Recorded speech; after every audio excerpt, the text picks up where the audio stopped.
Dear daughter, I'm writing this because there's a phrase that may sound sweet, but carries a weight that few realize. I care about you. That soft sound has the ability to turn any moment into a sea of confusion.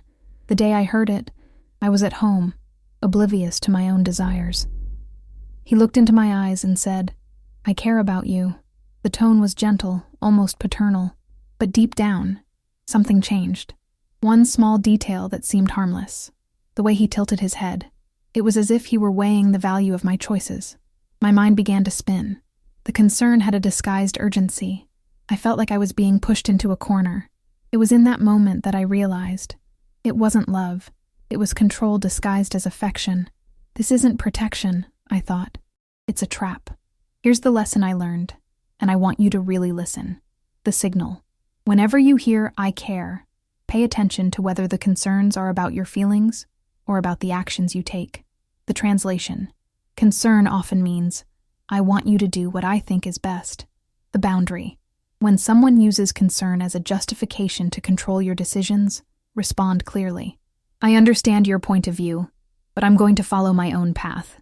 If you remember one thing, remember this. Care isn't always love. And if you ever feel pressured to justify your independence, know that you owe no one explanations. You are free to be who you are, without worrying about pleasing someone who confuses love with possessiveness.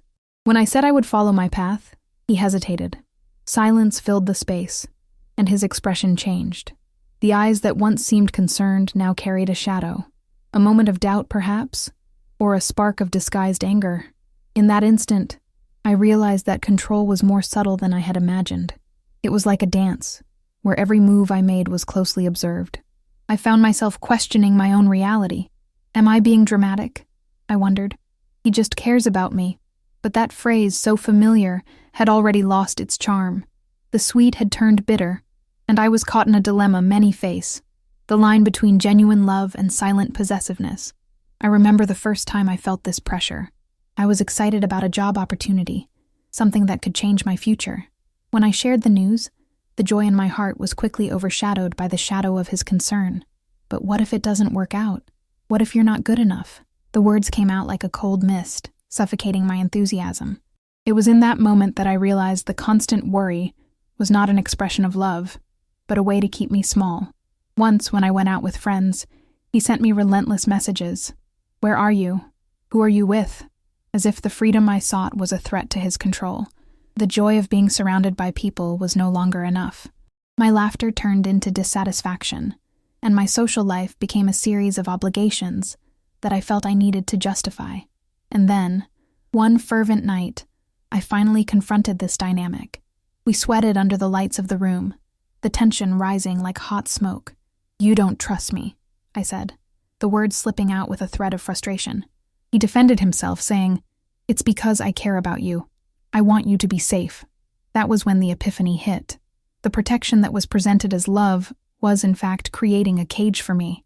The idea of safety was tied to a need for control and ownership, a manipulation wrapped in affection. The invisible chains he used were built on promises of care. That day, something inside me snapped. I didn't want to live anymore in the shadow of his fear. I no longer wanted to make choices based on his perception of safety. I started to notice what I had left behind. My ambitions, my forgotten dreams, the parts of myself that I hid to keep the peace. The weight of expectation and obligation felt like a straitjacket. The cycle was clear. Every time I tried to be myself, there was a response that pulled me back. The feeling of unworthiness intertwined with the idea that I needed to manage his emotions to be valid. The internal struggle was tumultuous. On one side, the growing courage to break free. On the other, the habit of seeking approval, of adapting to his needs. The next conversation was different. I faced him with a racing heart, but I was prepared. Instead of apologizing, I asked for space. I need to figure out who I am outside this relationship.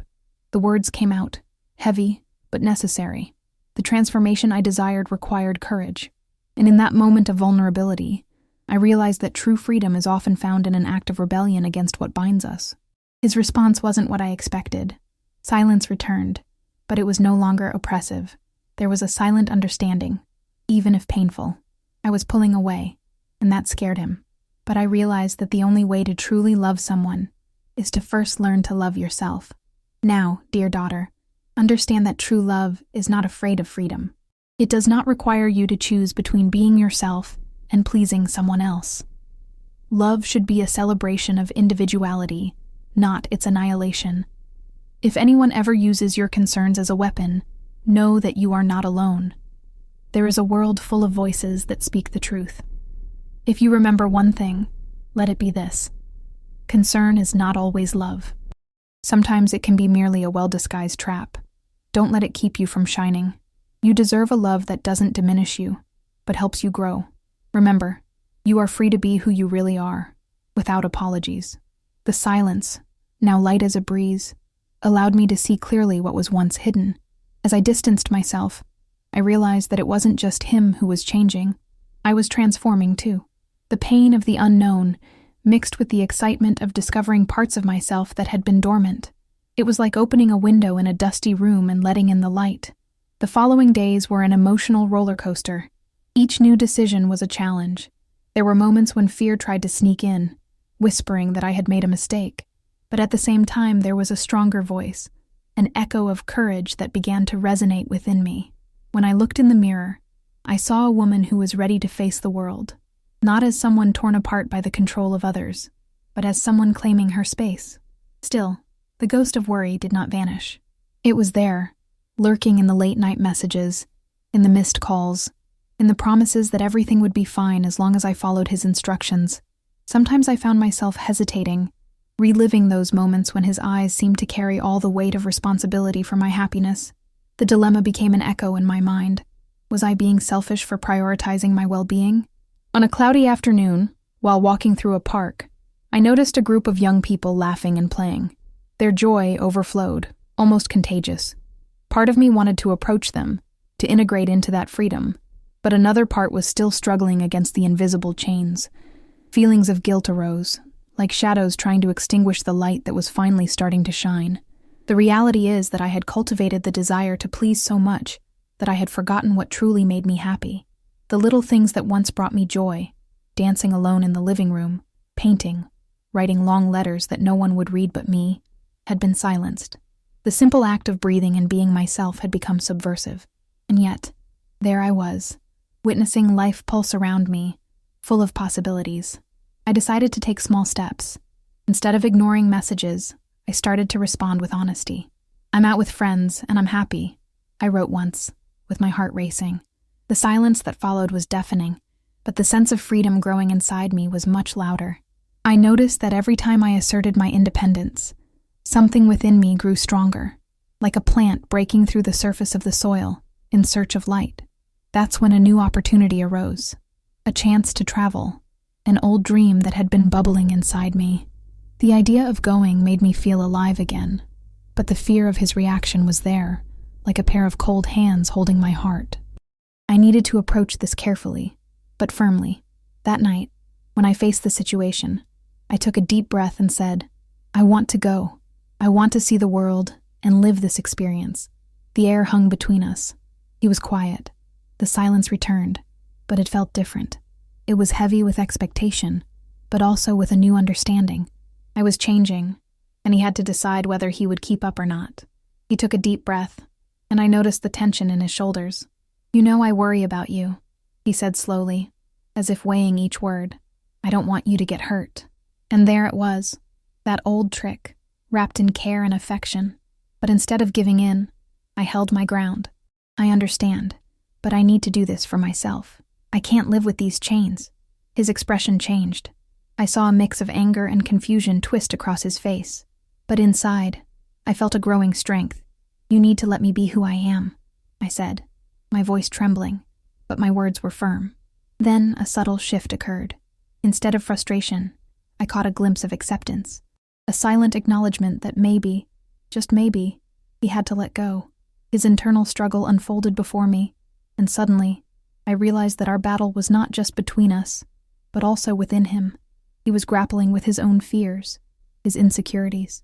In the following days, the tension gradually dissipated, like fog in the morning. The space I had claimed began to open up opportunities for deeper conversations. We started discussing what it meant to love someone without losing yourself. And though there were still challenges, The suffocating weight that had once burdened our relationship was no longer present. I learned that true love means space. Space to grow, to be who you are. Love should not demand that you choose. You are free, and you always should be. Now, dear daughter, when you look into the eyes of someone who claims to care for you, pay attention.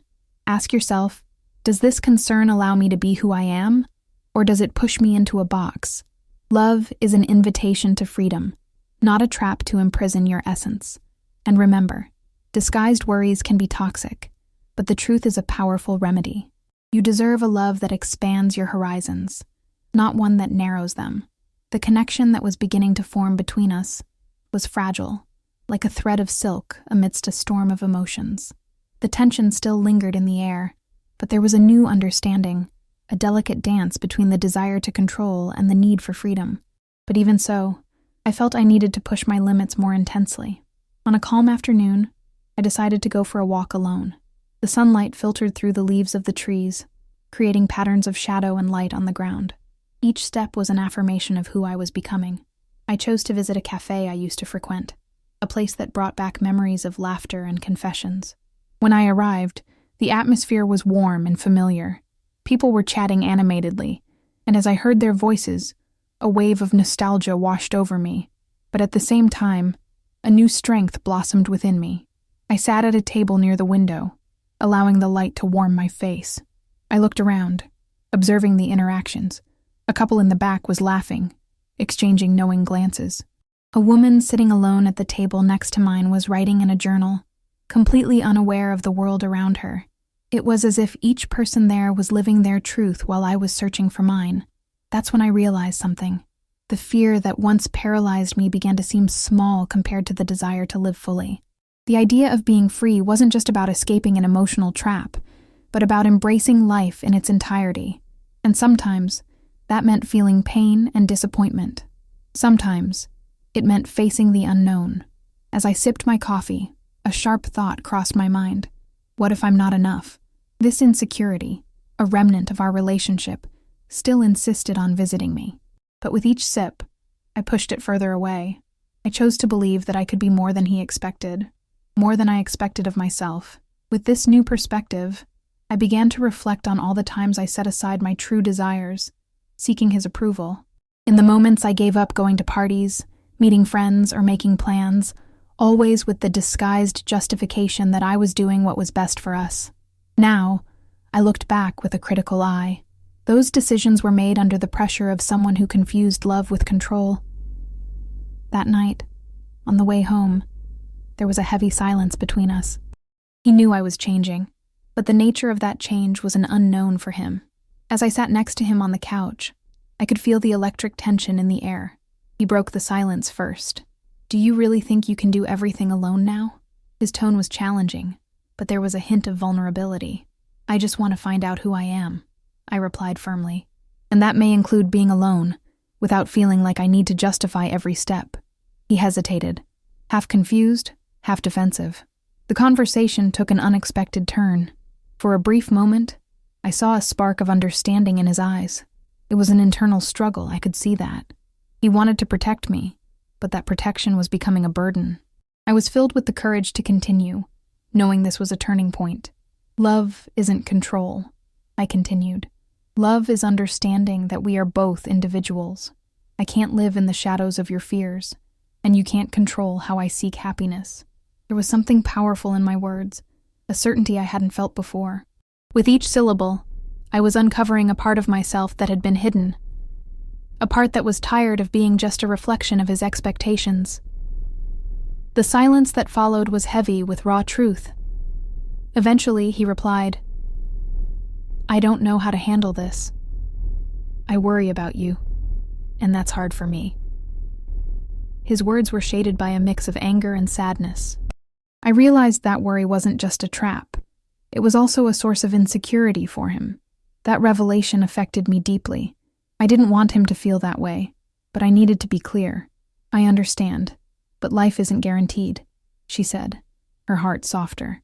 "I have my fears too, but I don't let them stop me from moving forward."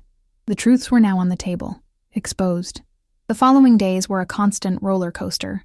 He tried to adapt, but the old dynamics didn't vanish easily. In a heated discussion, he shot back, "If you go out with them, how will you know you're making the right choice?" His frustration fueled the desire for change, but change required effort. And even so, it was painful to see him struggle. There was a genuine love behind his concern, but it was mixed with possessiveness. Gradually, I realized that this battle wasn't just ours. It was a reflection of patterns that many face. How to love someone without losing oneself. The challenge now was to find a space where we could communicate, where trust could grow. He was willing to try, and I was willing to be honest. We created a new space for dialogue, where both sides could express their needs and celebrate each other's individuality. We began to explore the idea of free love. The concept started to resonate in our interactions. It wasn't easy, but there was beauty in allowing ourselves to make mistakes, in being imperfect and, above all, human. In those moments, love became a path of mutual growth, not a prison.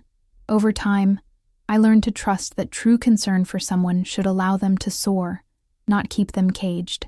Somewhere along this journey, we lost ourselves and found each other again. The struggle for the freedom to be who we are became an act of love greater than all our fears combined. So, dear daughter, whenever you hear those weighty words, remember that love is more than worries. It's the permission to be yourself without excuses.